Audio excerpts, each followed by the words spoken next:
Lux presents Hollywood.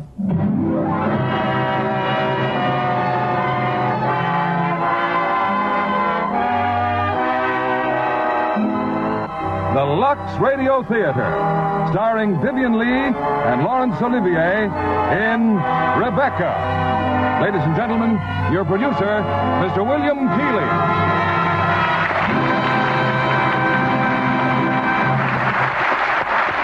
Greetings from Hollywood, ladies and gentlemen. The motion picture industry was delighted when Laurence Olivier and Vivien Leigh decided to return to the United States after too long an absence.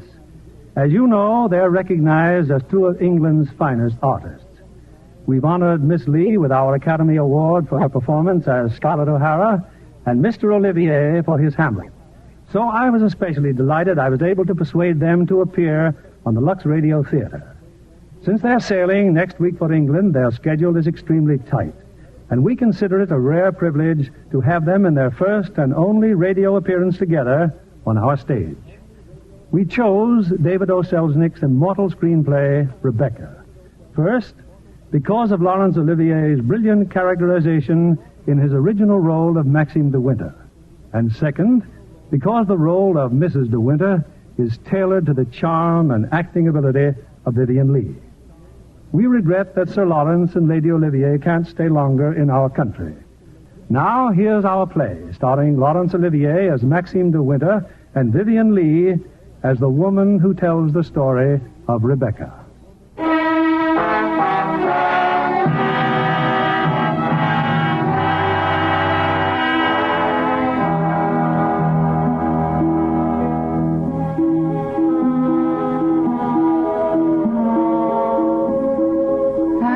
I dreamt I went to Mandalay again. It seemed to me I stood by the iron gate leading to the drive, and for a while I could not enter, for the way was barred to me. Then, like all dreamers, I was possessed of a sudden with supernatural powers, and passed like a spirit through the barrier before me. The drive wound away in front of me, twisting and turning, and finally, there was Mandalay. Mandalay, secretive and silent. Time could not mar the perfect symmetry of those walls, but I knew I looked upon an empty, desolate shell, with no whisper of the past in its staring, blackened windows.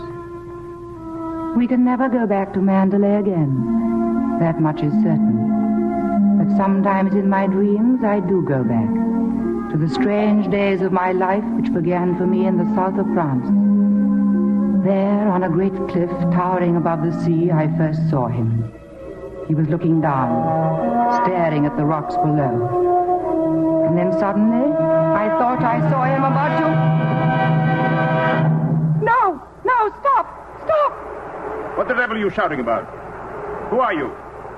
What are you staring at? Oh, I'm sorry, I didn't mean to stare, but you were so close to the edge of the cliff, I was afraid that...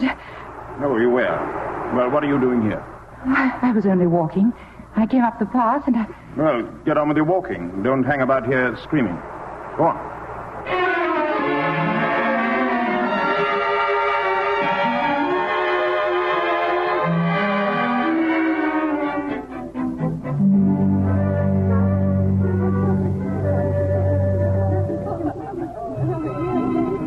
I'll never come to Monte Carlo out of season again. Not a single well-known personality in the hotel.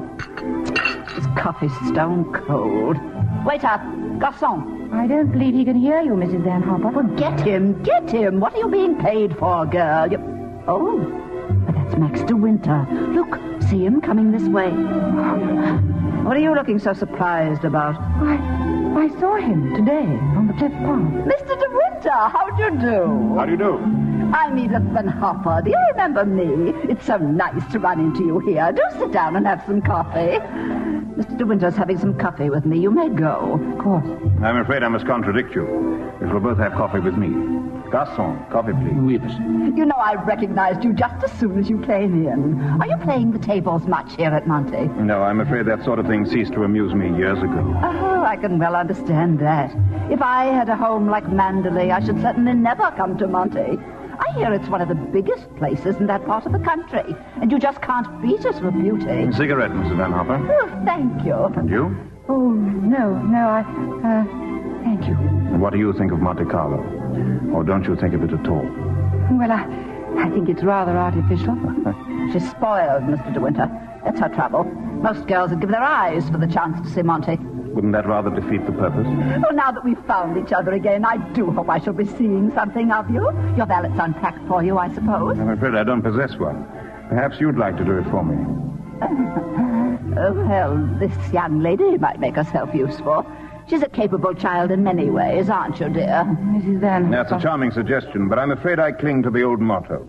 He travels fastest who travels alone. Perhaps you've not heard of it. Good night. Well, what do you make of that? Do you suppose that sudden departure was intended to be funny? Oh, perhaps he didn't quite realize how it looked. Poor thing. I suppose he just can't get over his wife's death. They say he simply adored her.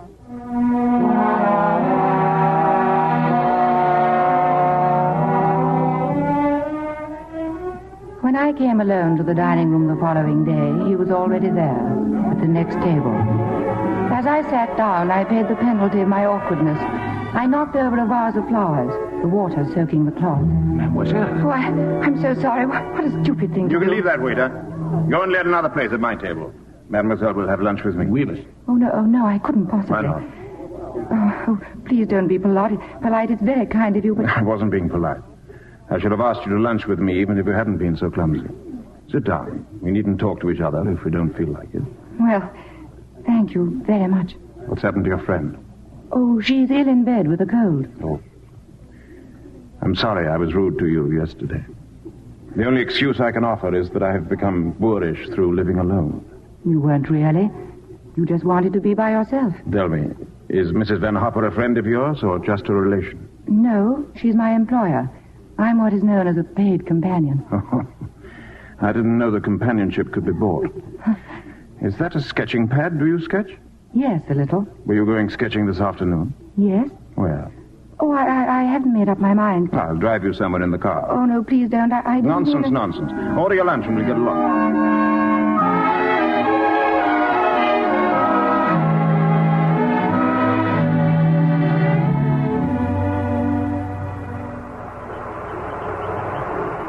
You've taken long enough for that sketch. I shall expect a really fine work of art. You're not a very easy subject. Your expression keeps changing all the time. Does it? Well, I'd concentrate on the view instead if I were you. It's much more worthwhile. Rather reminds me of our coastline at home. Do you know Cornwall at all? Oh, yes. Yes, I went there once on a holiday. I was in a shop there, and I saw a postcard with a beautiful house on it, right by the sea. And I asked whose house it was, and the old lady said, "That's Mandalay." Yes. Mandalay is beautiful. But to me, it's just the place where I was born and have lived in all my life. Now, I don't suppose I shall ever see it again. Oh. Well, we're lucky not to be home during the bad weather, aren't we? I can't ever remember enjoying swimming in England until June, can you? But the water's so warm here, I could stay in all day. There's a dangerous underturn. There was a man drowned here last year, but I never have any fear of drowning. Have you? Why did you say that? Oh, I said something wrong. I didn't mean to. Come along. I'll take you home.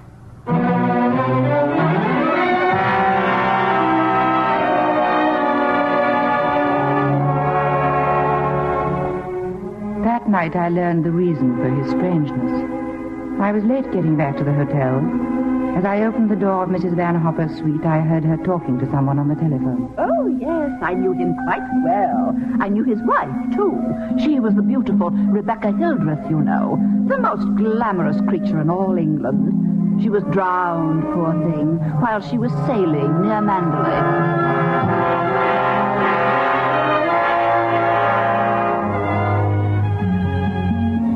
I am glad it cannot happen twice. The fever of first love. For it is a fever and a burden, too. I have forgotten much of Monte Carlo, of those morning drives with him, of where we went, of what we said. But I have not forgotten how I trembled as I sat beside him.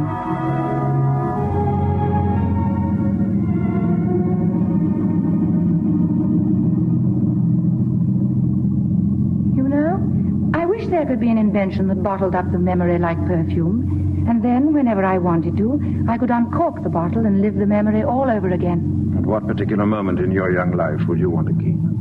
Oh, all of them. All of these last few days. Sometimes, you know, those little bottles contain demons that have a way of popping out at you, just as you're trying most desperately to forget. Yes, of course. Stop biting your nails. Oh, I didn't know I was. Would you please tell me, Mr. De Winter, why you asked me to come out with you? It's obvious that you want to be kind, but why do you choose me for your charity? I asked you to come out with me because I wanted your company. You've blotted out the past for me more than all the bright lights of Monte Carlo. But if you think I just asked you out of kindness or charity, you can get out of the car and find your own way home. Go on, open the door and get out. Here. Take my handkerchief. You better blow your nose. Thank you, Mr. De Winter. Please don't call me Mr. De Winter. I have a very impressive array of first names. George Fortescue Maximilian. You needn't bother with them all at once. My family call me Maxim.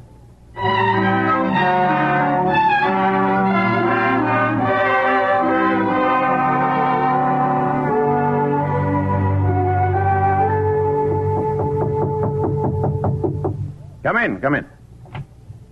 Well, hello. What are you doing here? Anything the matter?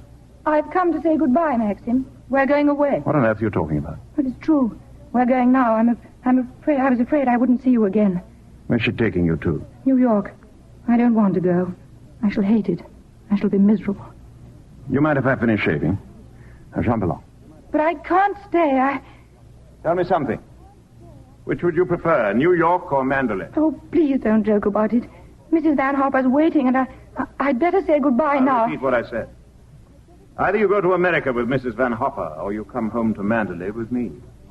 You mean you want a secretary or something? I'm asking you to marry me, you little fool. Marry you? Well, my suggestion doesn't seem to have gone at all well. I'm sorry. Oh, but you don't understand. It's that... Well, I'm not the sort of person men marry. What on earth do you mean? I don't belong in your sort of world, for one thing. What is my sort of world? Well, Mandalay. Oh, you know what I mean. Well, I'm the best judge of whether you belong there or not. Of course, if you don't love me, that's a different thing. Fine blow to my conceit, that's all. I do love you. I love you most dreadfully. I've been crying all morning because I thought I'd never see you again. Bless you for that. I'll remind you of this one day, and you won't believe me. It's a pity you have to grow up.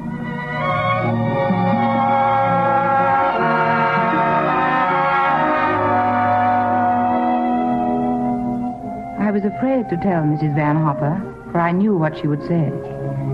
When we were alone, she congratulated me, but I didn't like her smile. But of course you know why he's marrying you, don't you? The fact is that empty house got on his nerves. He just couldn't go on living alone. You haven't flattered yourself that he's in love with you, I hope. Not after being married to Rebecca Hildreth, the most beautiful, the most cultured woman in all England. Well, goodbye and good luck, Mrs. De Winter.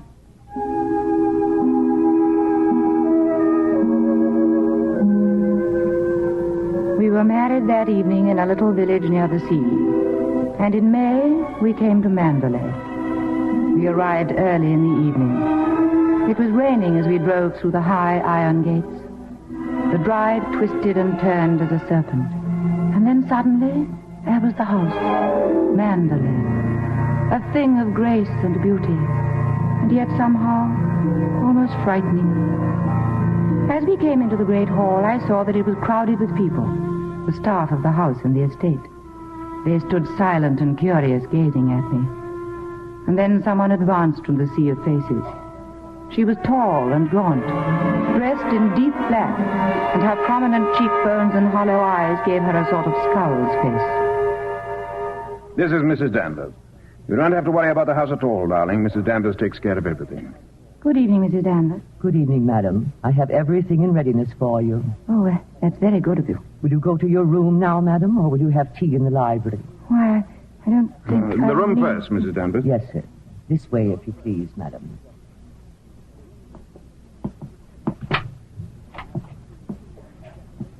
I hope you'll approve the new decorations of these rooms, madam. Oh, I didn't know that they'd been changed. What did it look like before? It had an old paper and different hangings. It was never used much, except for occasional visitors. Oh, then it wasn't Mr. De Winter's room originally. No, madam. He has never used the east wing before. The only good view of the sea is from the west wing. The room's very charming, and I'm sure that I shall be comfortable. If there's anything you want done, madam, you have only to tell me. Mrs. Danvers, I suppose you've been at Mandalay for many years. I came here when the first Mrs. De Winter was a bride.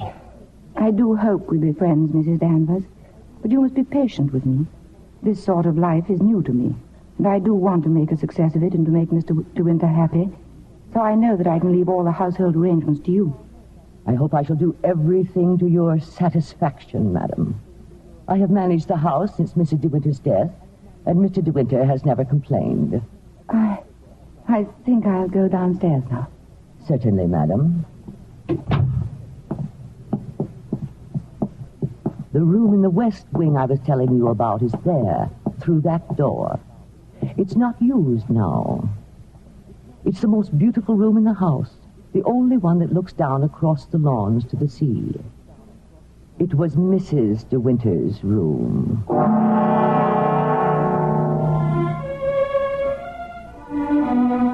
I knew even then that Mrs. Danvers despised me, standing there watching me, laughing silently at my awkwardness, telling me over and over that there had been another before me, the beautiful Rebecca Hildreth. There was everything to remind me of that. The letter R embroidered on the linens, her writing paper in the drawers of the desk, her dog who still slept outside her room. She was everywhere at Mandalay. Rebecca, who had died and who still wandered through that house.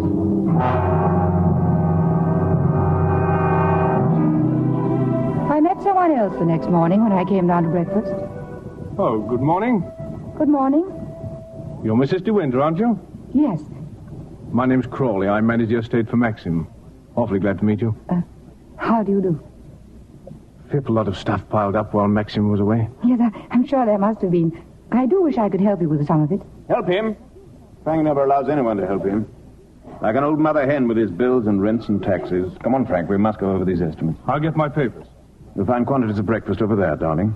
But you must eat it all, or cook will be mortally offended. I'll do my best, Maxim. Later on this afternoon, maybe, we'll take a walk around the estate. Just you and I, darling.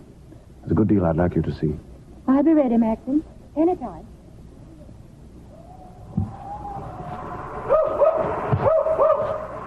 Come along, Jasper. Come along. Keep that coat round you, dear. It isn't raining now, Maxim, must I? Certainly, certainly. Can't be too careful with children. Oh, it's glorious here. I love every foot of it, Maxim. Jasper, here. Not that way. Jasper, come back. He went down those steps by the cliff. Where does that lead to? It leads to a little cove where we used to keep a boat. Let's go down. No, they're perfectly dull and uninteresting stretch of sand, just like any other. Oh, please, Maxim. Some other time, darling, not today. Listen.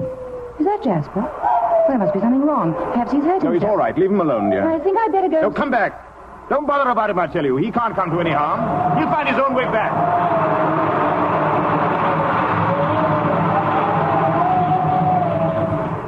Jasper? Jasper! Jasper! Oh, there you are. What do you want in that cottage, Jasper? Come on home. Come on, Jasper. He comes here looking for her. Oh, I didn't know there was anybody. I know that dog. He comes from the house. He ain't yours. No, he's Mr. De Winter's dog. I know that dog. He comes down looking for her. Whose cottage is this? Mrs. De Winter. Oh. Come here, Jasper. You won't tell anyone you saw me in here, will you? Don't you belong on the estate? Yes, but I wasn't doing nothing. I was just putting my shells away. She's gone in the sea, ain't she? She'll never come back no more. No, she'll never come back. Come on, Jasper. Come on, boy.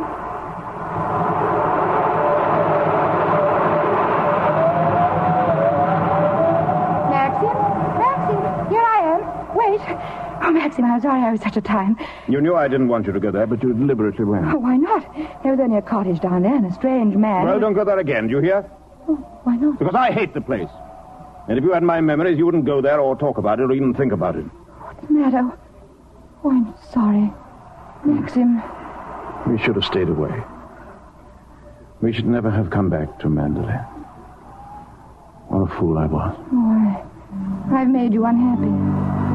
Somehow I've hurt you. I can't bear to see you like this because I love you so much. Do you? Do you? I've made you cry. Forgive me. I sometimes seem to fly off the handle for no reason at all, don't I? Come, we'll go home and have some tea and forget all about it. Yes. Let's forget all about it.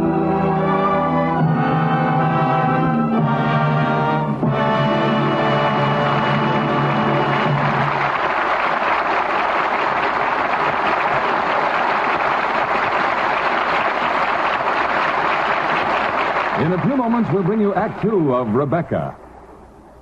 Now, our producer, Mr. William Keeley.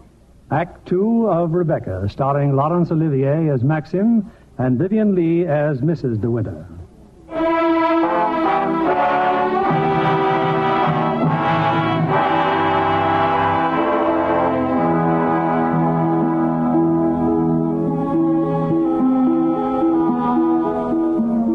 The weather was wet and cold for almost a week, and we didn't go down to the beach again. But I couldn't forget the dark, lost look in Maxim's eyes when we came up the path through the woods. It was my fault. I'd gone down to that cottage. I seemed to have opened up a road into the past, and now, because of it, there was a barrier between us.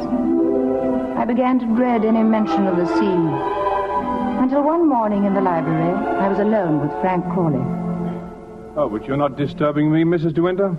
Please, if there's something I can explain about the estate. Well, I was down at the cottage on the beach the other day, Mr. Crawley. The place seems to be going to rack and ruin. Are those all Rebecca's things down there? Yes. Yes, they are. What did she use the cottage for? The boat used to be moored near there. The boat? Oh, was that the boat that she was sailing in when she was drowned? Yes, it capsized and sank and she was washed overboard. Where did they find her? Near Edgecombe, about 40 miles up channel. About 2 months afterwards. Maxim went up to identify her. It was horrible for him. Yes, it must have been. Mr. Crawley, please don't think me morbidly curious, but would you answer just one more question? If it's something I'm able to answer. Tell me, what was Rebecca really like? I suppose she was the most beautiful creature I ever saw.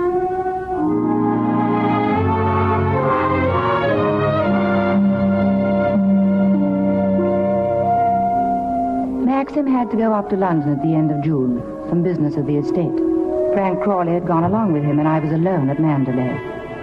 I was surprised one evening to hear voices coming from the west wing, from the room that had been Rebecca's. I recognized one as Mrs. Danvers.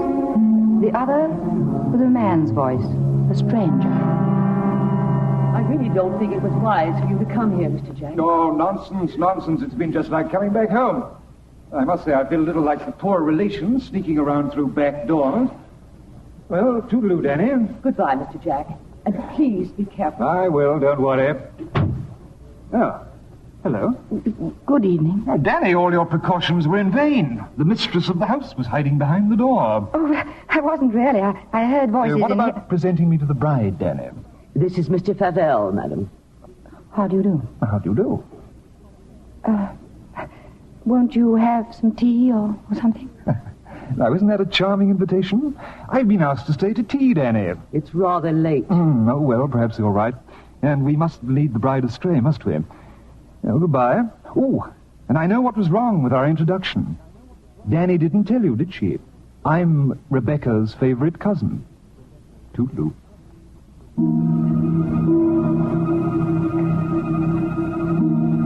The man went quickly down the stairs, and Mrs. Danvers went after him. I had a terrifying impulse to see what lay behind the door in front of me, the door of Rebecca's room. I pushed it open slowly. could hear the sea plainly through the window.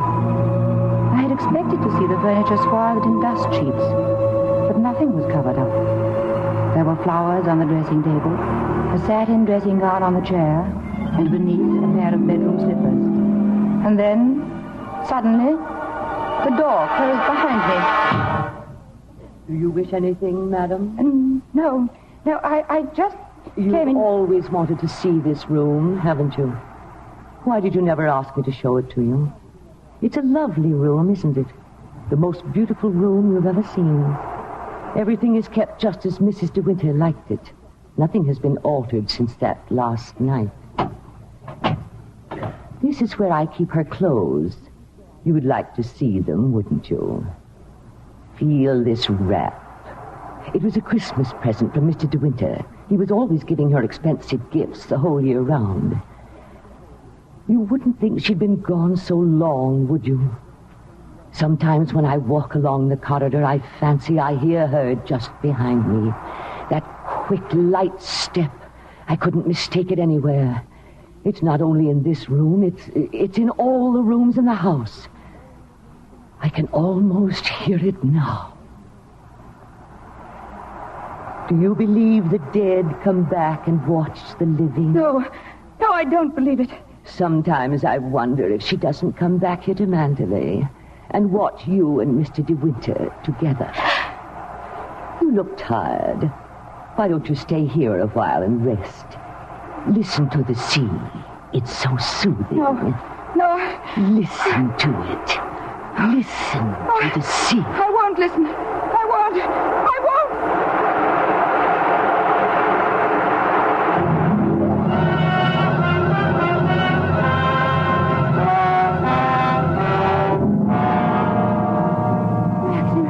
Maxim, I'm so glad you're home again. Hey, you're choking me. How am I? Well, what have you been doing with yourself? Oh, darling, I've been thinking. Could we have a costume ball, just as you used to? Now, what put that idea into your mind? Nothing. I just feel that we ought to do something to make people feel that Mandalay is the same as it always was. Oh, please, darling, could we? All right, if you think you'd enjoy it. You'd better get Mrs. Danvers to help you, hadn't you? No, I don't need Mrs. Danvers to help me. I can do it by myself, Maxim. Oh. All right, my sweet, I'm sure you can.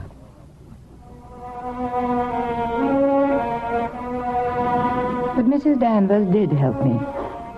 It was she who suggested that I design my costume after one of the family portraits in the gallery. A lovely young woman in a white dress with great puffed sleeves and a hat with gay ribbons. When the night of the party arrived, I could hardly contain myself for excitement, for I'd kept the costume as a surprise for Maxim. I ran quickly down the stairs, and then I waited for the clapping and the laughter that would greet me. Suddenly, they were all quiet. Nobody clapped. Nobody moved. And then Maxim was coming towards me, his face white, his eyes blazing. What the devil do you think you're doing? Maxim, picture, the one in the gallery. Well, go and take it off. Done? Go and take it off. Doesn't matter what you put on, anything will do. What are you standing there for? Didn't you hear what I said? Go upstairs and take it off.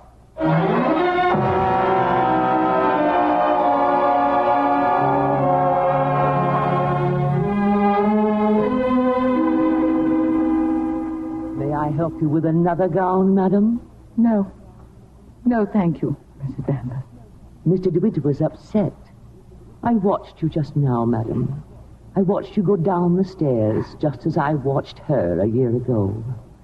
Even in the same dress, you couldn't compare with her. The same dress. You knew it. You knew that she wore it, and yet you deliberately suggested I wear it. Why do you hate me? What have I done to you that you should hate me so? You tried to take her place. You let him marry you. I've seen his face, his eyes. They're the same as those first weeks after she died. I used to listen to him walking up and down, all night long, night after night, thinking of her, suffering torture because he'd lost her. I don't want to know. I don't want to know. You thought you could be Mrs. De Winter, live in her house, walk in her steps, take the things that were hers. But she's too strong for you. You can't fight her. No one ever got the better of her. Never, never.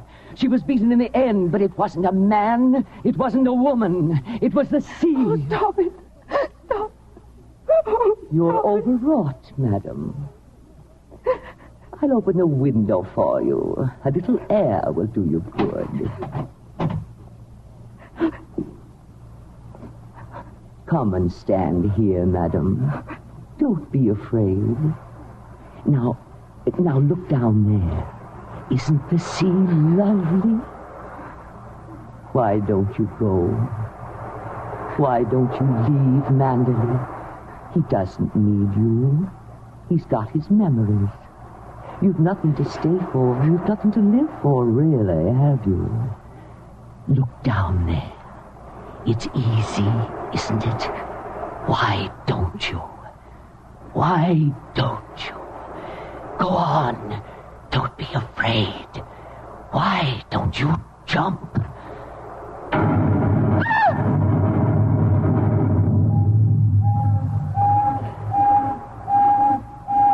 What is it? What's that noise?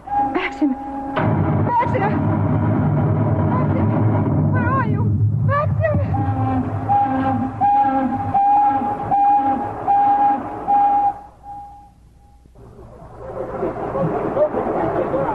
Frank, what's happened? Shipwreck. There's a ship aground sending up rockets. Robert, notify the Coast Guard. Shipwreck.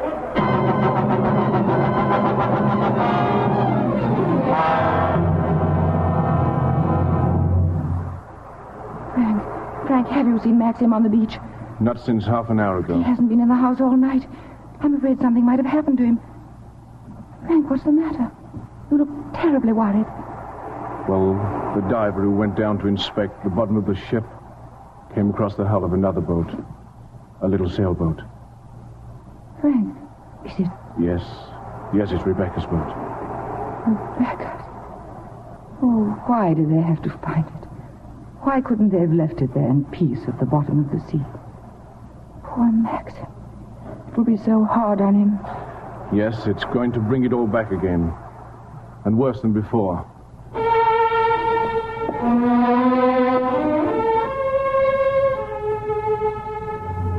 I searched the beach frantically for Maxim, but there was no sign of him. And suddenly I came upon the boathouse, Rebecca's cottage. There was a light burning dimly in the window. I pushed open the door, and there, in the glow of the dying fire, I saw the tortured face of Maxim. Hello.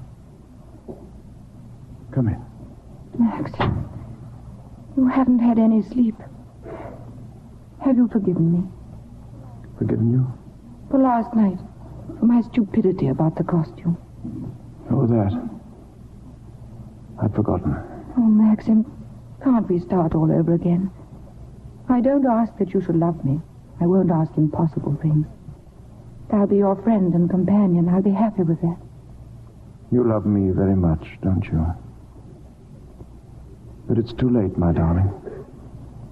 We've lost our little chance of happiness. No, Maxim. Yes. No. It's all over now. Rebecca has won. Her shadow has been between us all the time, keeping us from one another. She knew this would happen. What are you saying? They sent a diver down. He found another boat. I know. Rebecca's boat. Yes. The diver made another discovery. He broke one of the ports and looked into the cabin. There was a body in there. Body?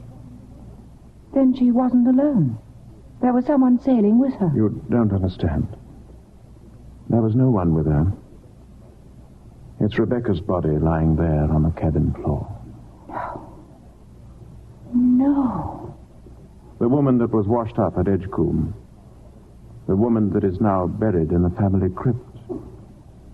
That was not Rebecca. That was the body of some unknown woman, unclaimed, belonging nowhere. I identified it, but I knew it wasn't Rebecca. I knew where Rebecca's body was, lying on that cabin floor on the bottom of the sea. Maxim, how did you know? Because I put it there. You? Will you look into my eyes and tell me that you love me now? Maxim. See, I was right. It's too late. No, it's not too late. You're not to say that. We can't lose each other now. We must be together always, always. We may only have a few hours, a few days. Oh, Maxim, why didn't you tell me before? Sometimes I nearly did, but you never seemed close enough. How could we be close when I knew you were always thinking of Rebecca? How could I even ask you to love me when I knew that you loved Rebecca still? What are you talking about? You thought I loved Rebecca? I hated her.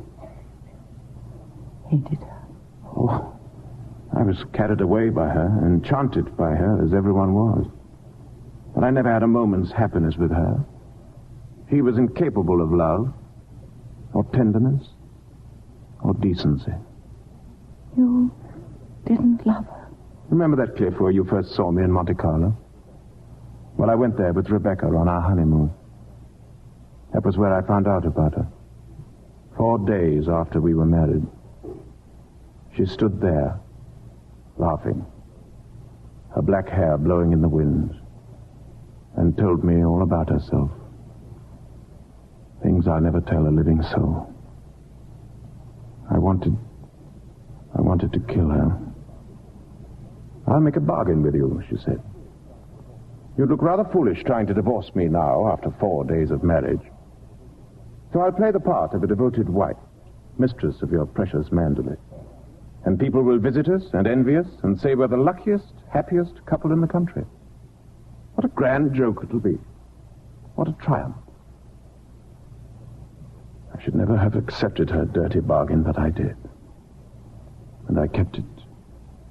So did she, apparently. But after a while, she began to grow careless. She took a flat in London and she'd stay away for days at a time. Then she started to bring her friends down here. I warned her, but she only shrugged her shoulders. Then there was a cousin of hers, a man named Favel. Yes, I know him. He came the day you went to London. Why didn't you tell me? I didn't like to. I thought it would remind you of Rebecca. Remind me? As if I needed reminding. Favel used to visit her here in this cottage. I found out about it, and I warned her that if he came here again, I'd shoot them both. One night, when I found that she'd come back quietly from London, I thought that Favel was with her. I decided to come down here and have it out with both of them. But she was alone. She was lying on the divan. She looked ill. Queer. Suddenly she got up, started to walk toward me. "And I have a child," she said. "Neither you nor anyone else can ever prove it wasn't yours. You'd like to have an heir, wouldn't you, Max, for your precious Mandalay?" And she started to laugh. "How funny," she said. "I'll be the perfect mother just as I've been the perfect wife. And no one will ever know." He was face to face with me. She was smiling. "Well, Max, what are you going to do about it? Aren't you going to kill me?" I suppose I went mad for a moment. I must have struck her. She stood staring at me. She looked almost triumphant. And then she started toward me again, smiling. Suddenly she stumbled and fell. And I looked down. Ages afterwards, it seemed. She was lying on the floor. She'd struck her head on a heavy piece of ship's tackle. I remember wondering why she was still smiling. And then I realized she was dead. But you didn't kill her. It was an accident. Who would believe me? I lost my head. I knew I had to do something, anything. I carried her out to the boat. I put her in the cabin. When the boat seemed a safe distance from the shore, I took a spike and drove it again and again through the planking of the hull. I opened up the seacocks, and the water began to come in fast. Then I climbed over into the dinghy and pulled away. Then I saw the boat keel over and sink. It started to rain. Maxim, does anyone else know of this? No one. Then you must explain it. It's got to be the body of someone you've never seen before. No, they're bound to know her. Her rings and bracelets, she always wore them. They'll identify her body. Then they'll remember that other woman. The other woman buried in the crypt. Maxim. I've done a very selfish thing in marrying you. I've loved you, my darling. I shall always love you. But I've known all along that Rebecca would win in the end. No, she hasn't won. No matter what happens now, she hasn't won. Well. Hello, Frank. Who? Colonel Julian? Well,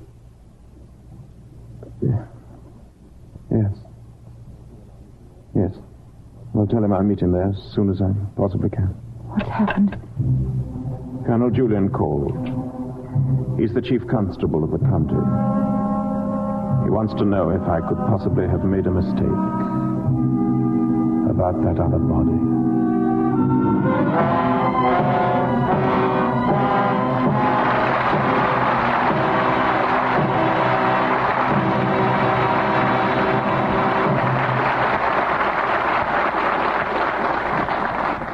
In a few moments, we'll return with the third act of Rebecca.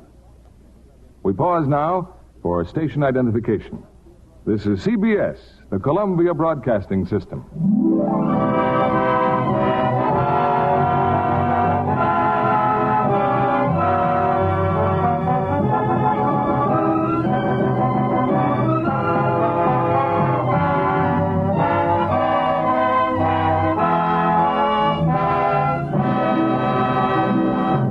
The curtain rises on Act 3 of Rebecca, starring Laurence Olivier as Maxime de Winter and Vivian Lee as Mrs. de Winter.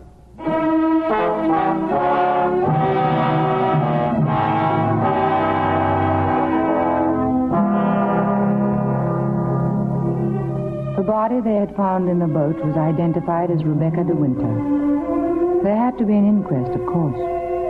Maxim was calm, almost too calm. I think that frightened me even more. I'm sorry to drag you back for further questioning, Mr. De Winter, but you've heard the statement of the boat builder, Mr. Tabb. I wonder if you can help us in any way. I'm afraid not. The holes in the planking were evidently made from the inside. Can you think of any reason for that? Oh, of course I can't think of any reason. Then, since Mrs. De Winter went sailing alone, are we to believe that she drove those holes herself? You may believe whatever you like. Can you enlighten us as to why Mrs. De Winter should have wanted to end her own life? I know of no reason whatever. Mr. De Winter, however painful it may be, I have to ask you a very personal question. Were relations between you and the late Mrs. De Winter perfectly happy? Once again, were relations between you and... I won't stand this any longer, and you might as well know... Mrs. De Winter! Oh, well, somebody quick. We'll adjourn until after luncheon. Darling, you're all right. Frank, help me. I'll take her outside.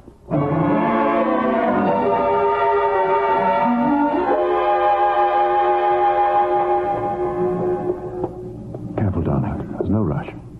I'll take you to the car. It was very foolish of me, fainting like that. Hello. Maxim, it's Fabel. And how does the bride find herself today? What do you want, Fabel? How are you, Max? I was rather worried about you when I heard about the inquest. That's why I came down. I'm touched by your solicitude, but My if you don't guess mind... is they'll turn in a verdict of suicide. And that is, of course, unless something unforeseen occurs. What do you mean? Well, I have a strong feeling that before the day is out, somebody's going to make use of that rather expressive, though old-fashioned term, foul play. Go on.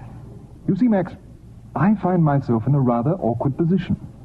You've only got to read this note to understand. It's from Rebecca. She wrote it to me the day she died. Oh, I'm not going to bother you with the contents now, but I can assure you that it's not the note of a woman who intends to drown herself the same night. You know, Max, I've often wondered what it would be like to retire to the country. Have a nice little place with a few acres of shooting. I've never figured out what it would cost a year, but I'd like to talk about it with you. Darling, Mr. Favell and I have a little business transaction on hand. I think we'd better conduct it over at the inn.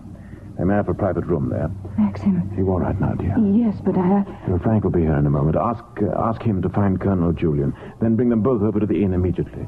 Come on, Favell, let's go.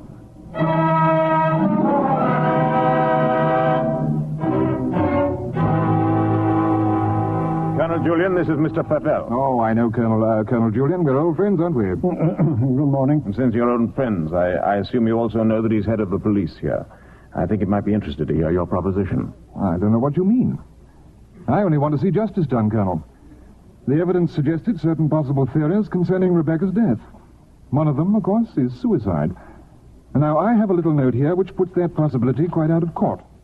Will you read it, Colonel? Jack, darling, I've just seen the doctor, and I'm going to Mandalay right away. I shall be at the cottage all this evening and shall leave the door open for you. I have something terribly important to tell you. Rebecca. Now, does that look like the note of a woman who had made up her mind to kill herself? Now, come, Colonel, as an officer of the law, don't you feel that there's some slight grounds for suspicion? Of murder? Or what else? It's blackmail, pure and simple. Blackmail's not so pure nor so simple, Mr. Crawley. Mr. Favell, perhaps you can provide us also with a motive. I knew you were going to bring that up, Colonel.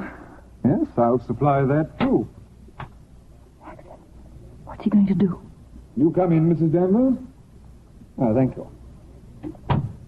Colonel Julian, Mrs. Danvers. I believe you know everyone else, Danny. Mrs. Danvers, there are a few questions... No offense, Colonel, but I think if I put this to Danny, she'll understand it more easily. Danny, who was Rebecca's doctor? Mrs. De Winter always had Dr. McLean from the village. No, you heard. I said Rebecca's doctor in London. We know that Rebecca went to a doctor in London on the last day of her life. Who was it? I don't know. Oh, I understand, Danny. You're trying to defend her. But that's what I'm doing. Mrs. Danvers, it has been suggested that Mrs. De Winter was deliberately murdered. Murdered? There you have it in a nutshell, Danny. But there's one more thing you'll want to know. The name of the murderer. George Fortescue Maximilian De Winter. Well, Danny? There was a doctor. Mrs. De Winter sometimes went to him privately. What was his name? Dr. Baker. 165 Goldhoff Road, Shepherd's Bush. There you are, Colonel. There's where you'll find your motive. He'll tell you why Rebecca went to him, to confirm the fact that she was going to have a child, a sweet, curly-headed little child. She told Max about it. And so, like the gentleman of the old school that he is, he killed her. Maxim, I'm afraid we shall have to question this, Dr. Baker. I'm ready to leave now, if you wish. Maxim, let me go with you. Please, darling, wait for me at Mandalay. I'll be back first thing in the morning.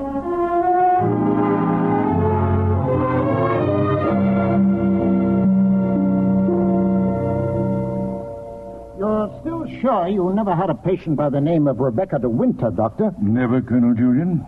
Oh, here. Here are all the appointments for that day. Ross, Campbell, Steddle, Perino, Danvers, Matthew... Danny? What the devil? You read that name again. Did you say Danvers? Yes, Mr. De Winter. I had a Mrs. Danvers for 3 o'clock. What did she look like? Can you remember? Yes, I remember her quite well. She was a very beautiful woman, tall, dark, exquisitely dressed. Rebecca. The lady must have used an assumed name, Dr. Baker. Is that so? Well, this is a surprise. I'd known her for some time. What was the matter with her?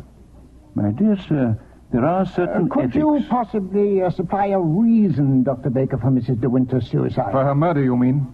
She was going to have a child, wasn't she? Come on, out with it. No, she was not, Mr. Favell. But she was very seriously ill. She was not going to have a child. That was what she thought, but my diagnosis was quite different. She wanted the truth, and I told her. She had only a few months to live. A few months? Perhaps even less. There was nothing that could be done, nothing that she could do, except wait. Did she say anything when you told her? She smiled in a queer sort of way, and...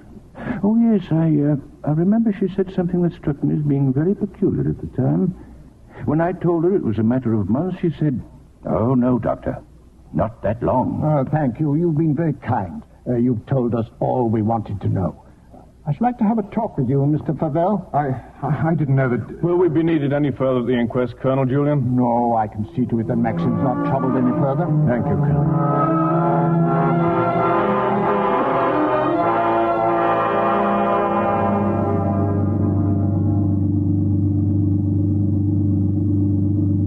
Frank? Yes? There's something you don't know. Oh, no, there isn't. Yes, there is. I didn't kill her, Frank. But I know now that when she told me about the child, she wanted me to kill her. She lied on purpose. She foresaw the whole thing. That's why she stood there laughing. Don't think about it anymore. What's the matter, Maxim? But why did you stop? What time is it? Oh, it must be 3 or 4. Why? Look at the sky. Over that way. Can't be the dawn breaking over there. Hardly. Perhaps it's the Northern Lights, but it's in the winter that you see them, isn't it? They aren't the Northern Lights. That's Mandalay. It's burning.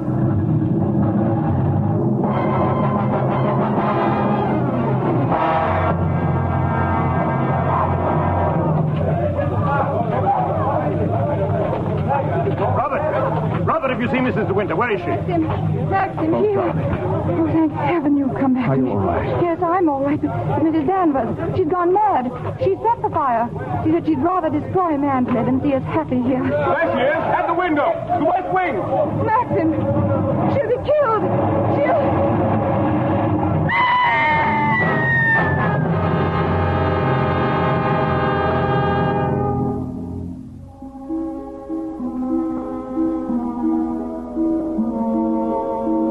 Last night I dreamt I went to Mandalay again.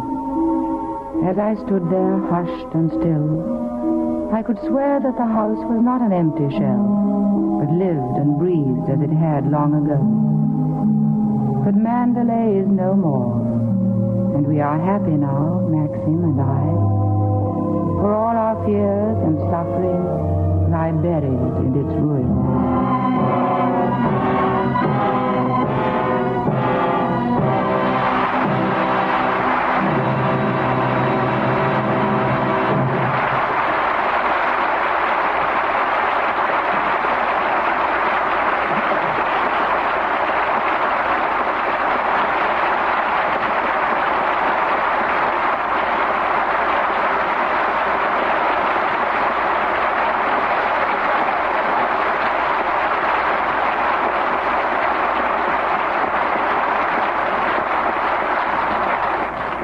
The curtain falls on Rebecca, and all our thanks for a truly memorable evening to Laurence Olivier and Vivian Lee. Lawrence, the last time we met, the circumstances were quite different. It was in England during the war. Yes, I remember it well. You came down to Denham Studios while we were filming Henry V. You were making a picture for the American Air Forces, weren't you, Bill? Yes, and as I spent most of my time on the bomber stations, I didn't have the opportunity of seeing you, Vivian. Well, we hope you'll make us another visit again, Bill. Perhaps we'll be able to repay some of Hollywood's wonderful hospitality. We just can't believe that any two people could be so generously treated. And the same was true in New Orleans as well. Well, Scarlett O'Hara should have felt right at home in New Orleans. That's right, Bill. It looks like all of Vivian's American picture career will be spent in the Deep South. By the way, Vivian, didn't you play Streetcar Named Desire on the London stage for some time? Well, as a matter of fact, I did. And then when Larry decided to come over for Paramount to make the picture of Carrie for William Wyler, I decided to take advantage of Warner Brothers' offer to do Streetcar. And what are your immediate plans? Oh, plenty of rest. You see, we're taking the long way home. We're sailing next week on a tramp steamer. Sounds wonderful. And what about when you get back to England? More Shakespearean roles, Lawrence? Well, no, I rather think we'll do something a little lighter for a change. Fine night. You know, we'd love to see you both in the comedy. Good night. Good night. And bon voyage.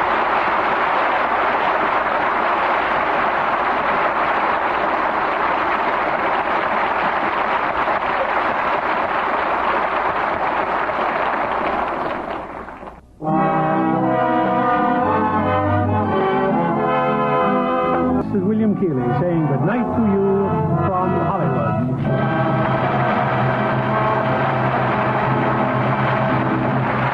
Heard in our cast tonight were Betty Bly Blythe as Mrs. Danvers, John Dodsworth as Flavel, and Eleanor Audley as Mrs. Van Hopper. Our music was directed by Rudy Schrager. This is your announcer, John Milton Kennedy. This is CBS, the Columbia Broadcasting System.